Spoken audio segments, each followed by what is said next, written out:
Salut!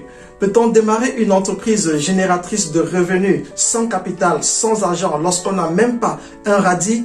Eh oui, c'est possible. Dans cette vidéo, je vais non seulement te démontrer que tu peux démarrer une activité génératrice de revenus même si tu n'as pas d'argent et ainsi améliorer tes conditions de vie, mais aussi et surtout te montrer et t'expliquer de façon pratique et pragmatique comment par mon expérience, j'ai pu générer 300 € par mois, environ 200 000 francs CFA mensuellement pendant 3 ans en étant étudiant sans que cela n'affecte négativement mes études. Si je l'ai fait en tant qu'étudiant, si d'autres l'ont fait en tant qu'étudiant, en tant qu'élève, alors pourquoi pas toi? Toi aussi, tu peux le faire. À tout à l'heure.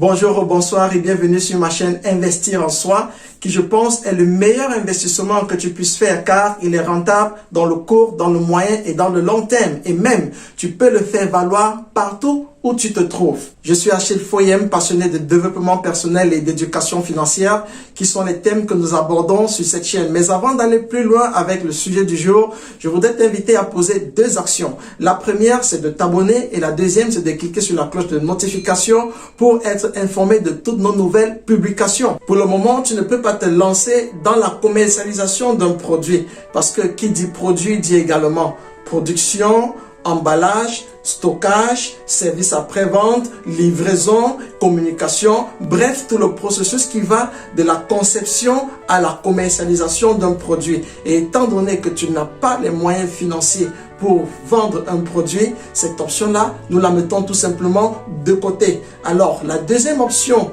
qui te reste pour pouvoir générer des revenus à travers une activité, c'est le service. Il est important que tu puisses répondre à 3 questions lorsqu'il s'agit des services. La première question, qu'est-ce que je peux faire, que j'aime faire et que je peux faire mieux que les autres? Tu peux transformer ce que tu aimes faire, ta passion, tes talents en un service. La deuxième question, quel est le problème que je vais résoudre à travers mon service? Car il faut que tu te rappelles, un entrepreneur, c'est celui qui résout un problème et se fait payer pour cela. C'est ainsi que l'argent vient. L'argent vient vers toi parce que tu es capable de résoudre un problème. Donc la deuxième question que tu dois pouvoir te poser et y apporter une réponse, c'est quel est le problème que je vais solutionner à travers mes services? La troisième et la dernière question, qui n'est pas des moindres, c'est de pouvoir identifier ta cible.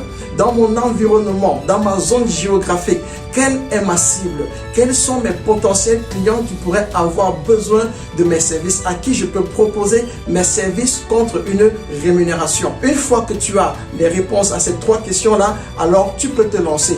Le service dont on parle ici, il s'agit de tes compétences, de tes connaissances, de ton expertise dans un domaine précis. C'est à toi d'identifier quelle est ton expertise, quelles sont tes compétences, quelles sont tes connaissances que tu peux transformer en un service pour résoudre un problème. Nous avons tous la possibilité d'offrir des services, mais le fait est que nous sommes tellement préoccupés par autre chose que nous oublions l'essentiel, ce que nous possédons, ce que nous avons de naturel à offrir aux autres. Le premier service que tu peux offrir, c'est celui des cours de soutien.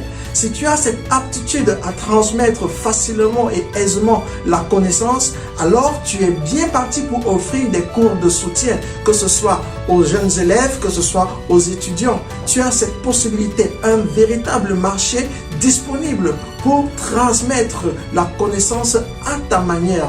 Quel est le parent qui se sent à l'aise lorsque ses enfants ont de mauvaises notes? Ce ne sont pas tous les professeurs qui ont l'aptitude à transmettre la connaissance, d'autant plus que nous sommes dans un système où plusieurs embrassent la carrière de professeur, non pas parce qu'ils aiment le faire, mais parce que c'est un moyen de pouvoir joindre les 2 bouts, d'avoir une sécurité financière dans la mesure où c'est l'État qui les emploie. Si malgré ton canal de communication, que sont ton téléphone, ta connexion internet, le mode de bouche à oreille, tu ne parviens pas à avoir tes premiers clients, c'est très simple. Je cible quelques parents dont les enfants ont des difficultés à l'école et demande-leur tout simplement de te donner 1 mois d'essai gratuitement. Si tu as cette certitude que tu as la capacité de transmettre facilement la connaissance, alors demande juste 1 mois d'essai. Au bout d'1 mois, si les résultats des enfants s'améliorent, je te rassure, ce sont les parents qui vont courir après toi et non toi après eux. Et une fois ton premier client satisfait,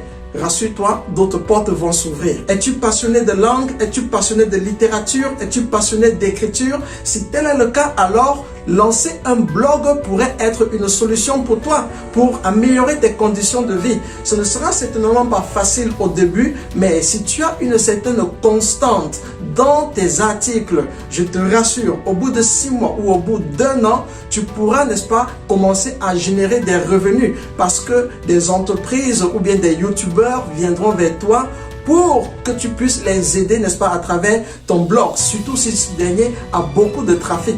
Écoute, par exemple, pour moi, je viens de commencer ma chaîne YouTube et pour générer plus de trafic, une stratégie que je peux adopter, c'est d'aller vers des blogueurs et leur demander, tiens, étant donné que tes thématiques sont similaires aux miennes, nous pouvons nous entendre. Je te paye tel montant et tu insères les liens de mes vidéos dans tes articles. Ainsi, ça me génère plus de trafic au niveau de ma chaîne YouTube. Et il y a plusieurs autres opportunités qui peuvent se présenter à toi en tant qu'un blogueur. Crée juste ton blog et écris quelque chose qui te passionne. Et avant que tu ne te rendes compte, si tu as de la persévérance, de l'abnégation, au bout d'un certain temps, tu pourras commencer à générer des revenus. Et crois-moi, ça risque d'ouvrir des portes qui te surprendront. Si tu as des talents culinaires, s'il y a un mets particulier que lorsque tu prépares, les gens mangent, se sucent les doigts, te donnent des compliments, alors c'est quelque chose que tu peux exploiter à ton avantage. Va dans un restaurant par exemple qui connaît des difficultés à décoller et propose au responsable de l'établissement tes services. Dis-lui par exemple, bloquons une journée qui sera dédiée uniquement au mets spécial que je prépare, à ce qui est ma spécialité. Tu t'occupes des achats, je m'occupe de la cuisson. Et en fin de journée, nous faisons les comptes. J'ai 25% et toi 75%.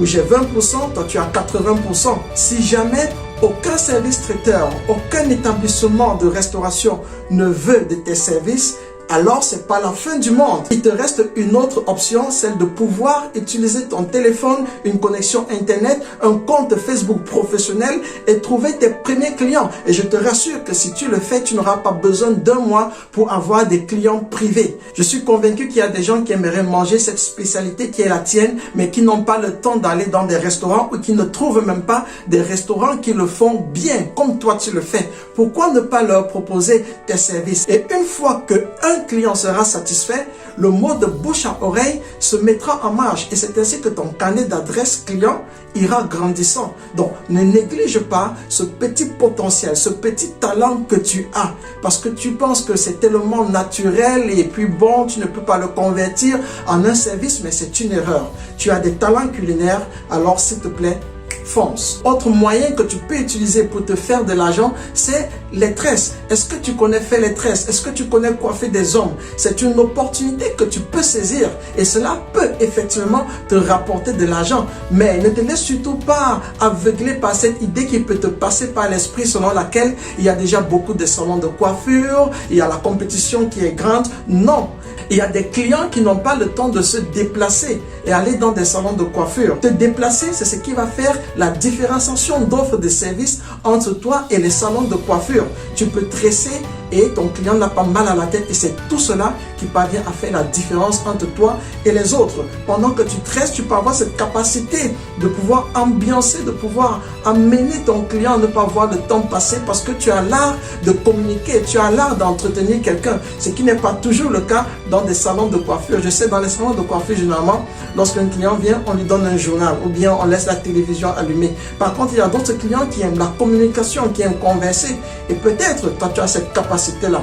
Donc, ne néglige surtout pas cette option, cette capacité que tu as de pouvoir faire les tresses. C'est une petite activité qui peut changer le cours de ta vie. Des exemples pareils, ils sont tellement nombreux. Ce que nous pouvons faire de façon naturelle, ce qui émanent de notre passion, de notre talent que nous pouvons convertir en service, ils sont tellement nombreux. Et comme je te l'ai promis en début de la vidéo, je vais sortir de cette vidéo à travers un exemple concret et très pratique qui est le mien.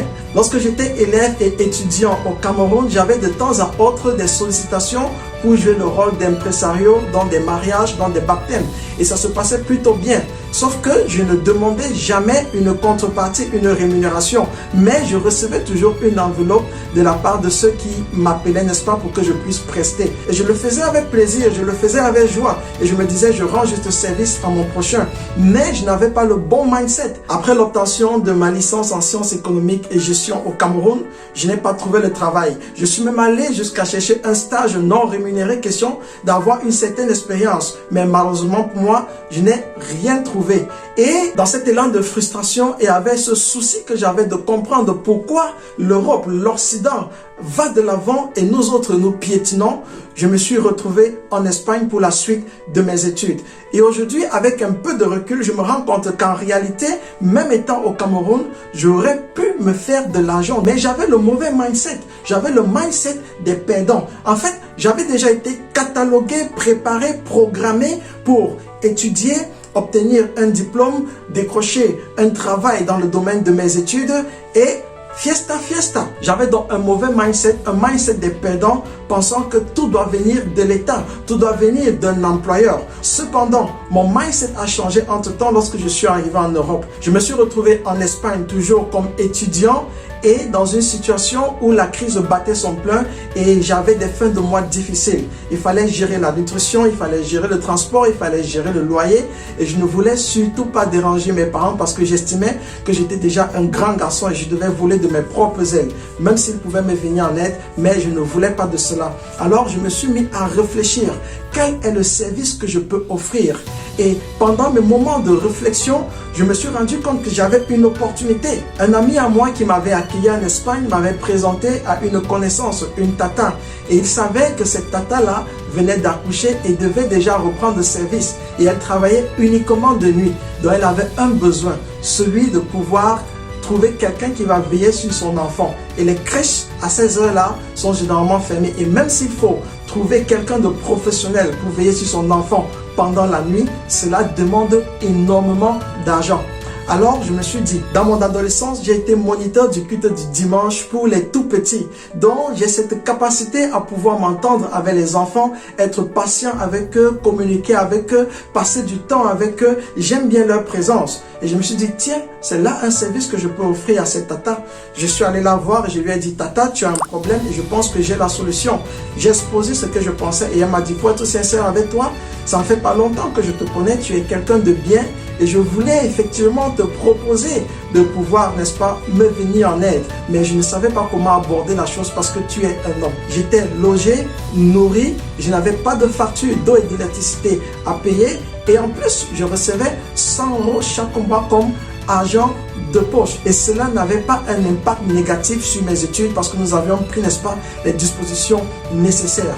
Alors, je voulais juste te demander, quel est ce petit truc, ce talent, cette chose que tu fais de façon aisée, de façon naturelle, ce service que tu peux offrir aux autres et que tu es en train de négliger. Écoute-moi très bien, nous avons tous un talent, nous avons tous un potentiel, nous avons tous un petit quelque chose que nous pouvons transformer en un service et résoudre un problème dans la société. Et ce faisant, nous faire de l'argent. Mais la difficulté, c'est que nous négligeons cela. Ne dis surtout pas que la concurrence est rude parce que toi, tu es unique. À titre d'exemple, 2 chefs étoilés à qui on remet les mêmes ingrédients pour préparer une soupe. Ce qui est certain, et j'en suis sûr, les soupes auront des saveurs différentes. Pourquoi? Parce que chaque personne est unique. Donc ne te dis pas que parce qu'il y a une concurrence énorme que tu ne pourras pas t'en sortir.